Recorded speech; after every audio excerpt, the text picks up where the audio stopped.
I grew up in a family with a very strong work ethic. So it was very something from, young in my childhood that, you put your all into whatever it is you do. Basically like that mindset of, if you're the janitor and that's your job, you be the best janitor you can be. So whatever it is that you do, be the best that you can be. And even if other people may think, oh, that's a nothing job, like you do it with your all. So that's the mentality that I was raised with. And that's kind of, what is a little bit like, if you want to say, what are some of my motivators in life? It's like, whatever it is, try to be the best that you can be. And so, I grew up with that. And let's see, right before I met Yermi, I had been living in Israel. I had made Aliyah, which means I had moved to Israel. And I had done a year of learning. And then I had done that internship at the sourdough bakery. And then I was really just settling into life of, what is it living on your own in a country where you have no family, where your friends are your family, and all that, kind of discovering myself in certain ways and learning things about myself that when you're in the cushion of America and family and all the things that come along with that, you don't know, and you just never experience. So I very much kind of got my feet underneath me pretty fast. And I'm the kind of person, I'm not the most decisive person. I will admit that. I'm not the most decisive, and Yermi's very decisive. So like, that's like, sometimes I'm like, you just make the decision, because I don't like making decisions. But once I make the decision, I'm generally pretty dedicated, and I'm like, boom, boom, boom, boom, boom, boom, boom, and get things done. Because otherwise, I know I am the personality who I start lots of projects and don't always finish them because I ran out of the juice to do it. So I know that if I start something, I have to get it done now. I can't wait. So when I made Aliyah and when I moved to Israel, I got everything in line real fast. I was pretty much settled and good to go. Bank accounts, driver's license, all the bureaucracy, passports, everything within the first 3 to 6 months. Whatever the timeline maximum that I had to wait on things, I did, and whatever. So I was pretty well settled, and I had my friend group, I had my apartment, I had life going, and I found myself working at a cafe in Jerusalem, the Natural Choice Cafe. And I started there not because I so much wanted to work at a cafe, which was also vegan, which I'm not. So just as a FYI, I can cook good vegan food, but I'm not necessarily a vegan, just putting that one out there. I respect them and I have lots of friends, but people go, oh, you worked at a vegan cafe, so you're vegan. I'm like, no, that is a misnomer. If you come to my house, you will eat meat. I mean, I won't force you. If you're vegan, I'll cook you also something. But anyways, so I ended up there though, because I was supposed to help with some marketing and some social media stuff. And at that time, I was doing more photography because that's another hat that I can wear. And so I was doing more photography at that time, and that's how I ended up there. But that quickly turned into, I became the most senior person on staff. Therefore, I knew the most about the food that we were serving, and social media kind of went out the door on the other side. And I ended up being a glorified barista. Nice. So this is where I was working, and I was meeting a lot of people, and I got to have a lot of really great conversation with people. And it was the best thing, because you could sit there and make somebody a coffee or make somebody a salad and have these really deep conversations. And especially with your regular customers, you could have ongoing conversations about life. And being where we were located in Jerusalem, you had this really eclectic mix of people who were deeply spiritual people. So you could have, everything from a crazy to a deep spiritual conversation all in one day. And it was there that I was, hanging out, and that Yermi and I really had that last minute conversation that turned into, a lifetime of partnership. And we had met through my roommates, because I had a lot of them. And they had all met Yermi at some point. I think pretty much all of them.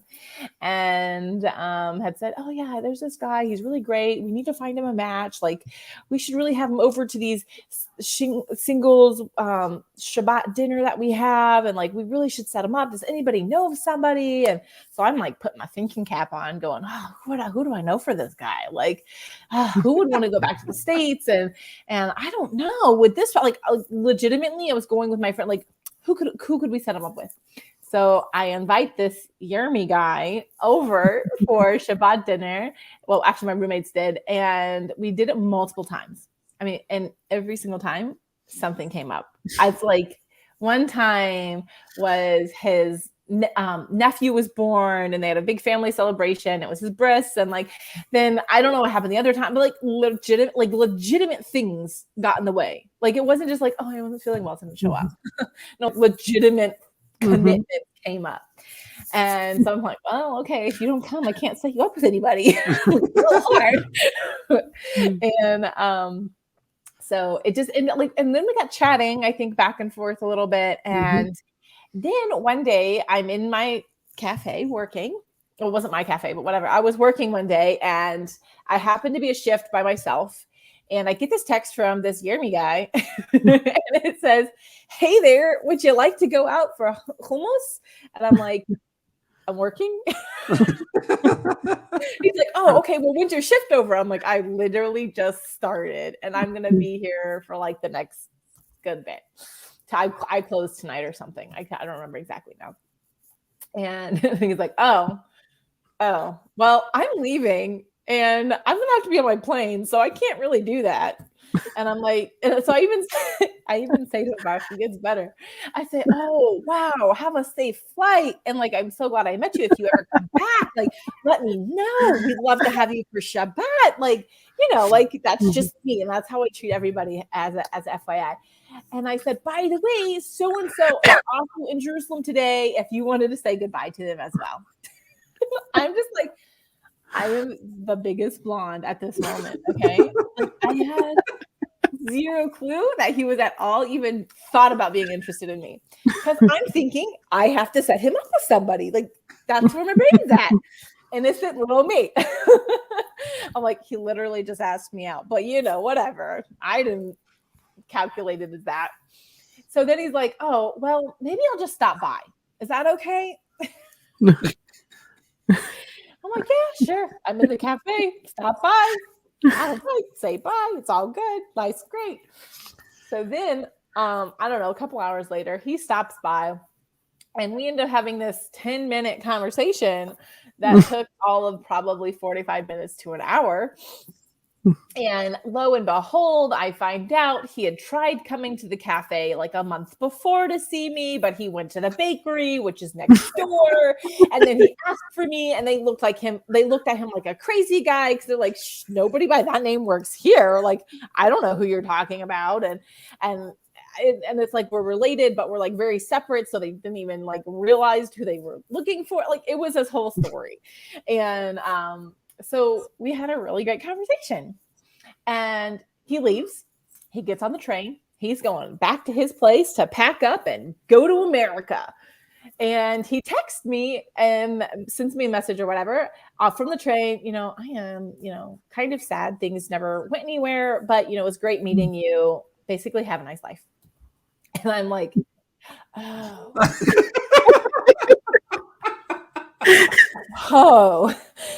Oh, hold it.